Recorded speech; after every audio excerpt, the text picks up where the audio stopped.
నిన్న మొన్నటి వరకు మెగా డాక్టర్ నిహారిక విడాకుల మ్యాటర్ చిన్నపాటి సస్పెన్స్ ను క్రియేట్ చేసింది. అందరికీ తెలిసి తెలియనట్లుగా టాక్ నడిచింది. అయితే తాజాగా ఓ ఇంటర్వ్యూలో తన విడాకులపై ఫస్ట్ టైం తనే క్లారిటీ ఇచ్చింది నిహారిక. విడాకుల తర్వాత ఎంతో బాధపడ్డానని, చాలా ఏడ్చానని చెప్పింది. తనది లవ్ మ్యారేజ్ కాదని, పెద్దలు కుదిర్చిన పెళ్లి కావటం వల్ల కొన్ని విషయాల్లో వర్కౌట్ కాక విడిపోవాల్సి వచ్చిందని కుండబద్దలు కొట్టినట్లు చెప్పింది.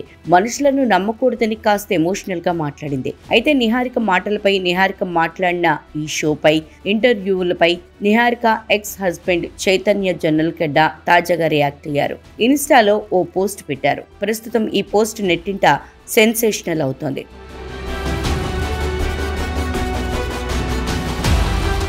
ఇంతకీ చైతన్య జొన్నలగడ్డ ఏం పోస్ట్ చేశారంటే, వ్యక్తిగత సంక్షోభాన్ని ఎదుర్కోవడం అంత సులభం కాదనే విషయం నాకు తెలుసు, కానీ పరోక్షంగా అందులో ఉన్న బాధల గురించి ట్యాగ్ చేయటం, అందుకు ఇలాంటి ప్లాట్ఫామ్ ఉపయోగించడం కూడా మానేయాలి. ఇలా జరగటం ఇది రెండోసారి.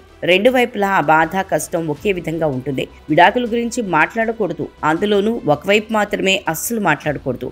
అంతకంటే ఆ బాధ గురించి, దాని గురించి ఎలా బయటపడింది అనేది మాట్లాడితే ప్రజలకు చాలా ఉపయోగపడుతుంది. భవిష్యత్తులో ఇలాంటి వాటి గురించి తెలుసుకోవాలి అనుకుంటే, నమ్మకం లాంటి వాటి గురించి మాట్లాడాలంటే ఆ సంఘటనతో సంబంధం ఉన్న అందరితో మాట్లాడి ప్రజలకు అవగాహన కల్పించాలి. కానీ ఏమీ తెలియకుండా ప్రజలు ఒకవైపు జడ్జ్ చేసి కామెంట్స్ చేయటం పూర్తిగా ఎంత తప్పో, ఇలాంటి ప్లాట్ఫామ్స్ ఉపయోగించి ప్రజలకు ఒకవైపు జరిగింది మాత్రమే చెప్పడం కూడా అంతే తప్పు. అర్థం చేసుకుంటామని ఆశిస్తున్నాను అంటూ రాసుకొచ్చాడు. ప్రస్తుతం చైతన్య చేసిన కామెంట్స్ వైరల్ అవుతున్నాయి.